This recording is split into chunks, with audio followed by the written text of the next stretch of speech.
They bullied her at work, and days later, she was dead. Was it just normal work pressure? Or something much darker? She had a perfect career, a rising star on national television, delivering the weather with a confident smile. But behind the camera was a toxic workplace, a cruel power struggle, and a silent battle that no one could see. For 2 years, she endured relentless bullying from her senior colleagues, mocked, belittled, isolated. Then one day, she was dead. Her family would later unlock her phone and discover a chilling 17-page document. It's a letter that exposed the truth behind her suffering. But what really happened to Oh Yoanna? This is not your typical true crime documentary. In this channel, you are the detective. We lay out the facts, the evidence, the unanswered questions. Look at the clues and make your call. Let's begin. Oh Yoanna wasn't just another face on television. She was a rising star in South Korean broadcasting, a woman with ambition, talent, and relentless drive. Born in 1996, she started her career on a completely different path. She once trained to become a K-pop idol, dedicating years to grueling training, intense competition, and the pressure of the entertainment industry. But when that dream didn't materialize, she pivoted, shifting her focus to journalism. She attended a famous university which was known to produce some of South Korea's top broadcasters. She worked hard, perfecting her speech, her presence, her knowledge of current events, all with one goal in mind: to make it in the industry. When she landed a job at MBC, one of South Korea's most powerful and influential television networks, it was a dream come true. The kind of opportunity that young journalists spend years fighting for. From the outside, she looked happy, but inside, something was very wrong. She was well-spoken, professional, and dedicated to her craft. Her colleagues described her as hardworking and ambitious, the kind of person who never shied away from a challenge. She even shared moments of joy online, including a heartwarming vlog where she celebrated her new job with her mother. But behind the polished newsrooms and bright studio lights, something far more sinister was happening. At work, she wasn't being supported. She was being broken down. For 2 years, Oh Yoanna suffered in silence. The very place she had worked so hard to reach became the source of her greatest pain. From the moment she joined MBC's weather team, Yoanna was targeted. Her senior colleagues, fellow female weathercasters, began making her life miserable. Passive-aggressive comments, exclusion from meetings, humiliating remarks.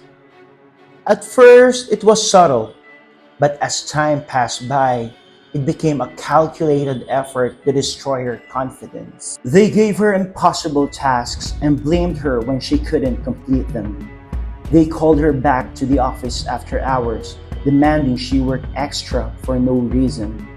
They criticized her tone of voice, her appearance, and even spread rumors that she smelled bad. But here comes the breaking point. She was invited into a high-profile variety show, a huge milestone for a young broadcaster.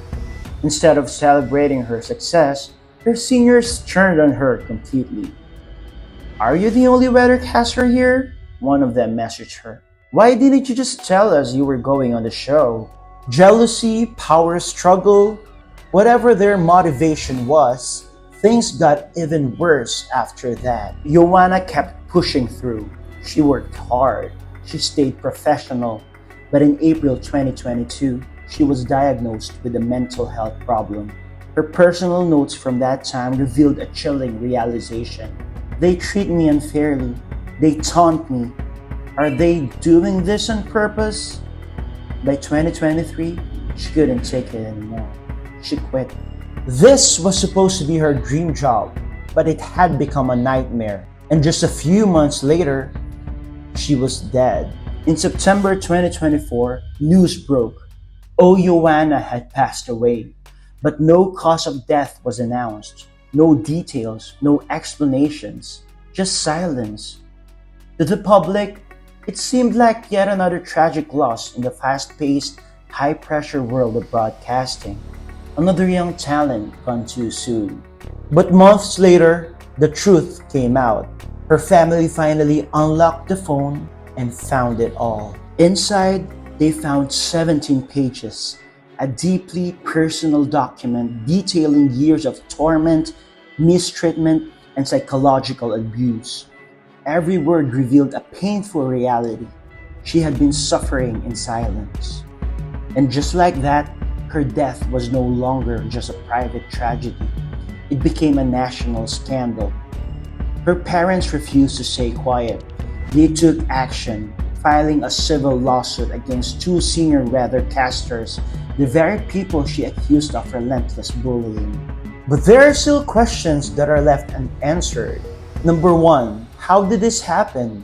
Number 2, how much did MBC really know? And number 3, why was no one held accountable before it was too late? 3 main theories have emerged. Theory number 1, the she suffered in silence theory. Did Yoanna simply succumb to years of emotional abuse? Her 17-page letter makes it clear she was struggling. She had documented her pain, her growing depression, and the treatment she endured at work. Could it be that the bullying pushed her to the edge? Theory number 2, the MBC knew more than they admit theory. MBC claimed they had no knowledge of the harassment. But is that possible? Could a major corporation really be unaware of a toxic work environment within its own newsroom?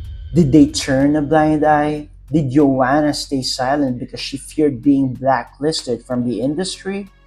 If she had reported the bullying, would MBC have done anything? Theory number 3, it was more than just bullying theory. Was there something even darker happening behind the scenes? Some believe this wasn't just typical workplace harassment. There could have been hidden power struggles, personal vendettas, or deeper secrets within MBC. Why were only 2 of her colleagues named in her letter? Were others involved? And why are the accused still employed at MBC today? There are so many unanswered questions, and in the end, someone knows the truth. If you were the investigator, what would be your next move? Would you dig deeper into MBC's records, investigate if there were more victims, push for workplace bullying reforms in South Korea? Oh Yoanna's family is still fighting for justice. The lawsuit is still ongoing. The accused are still working as broadcasters. But one thing is clear. This wasn't just another tragic loss. This was a warning. A reminder that behind the cameras, behind the polished news desks, behind the professional smiles, a silent war was happening. And sometimes, it ends in the most devastating way. Subscribe to Case Solvers Club for more cases like this. We investigate, we analyze, and we uncover the truth, one case at a time.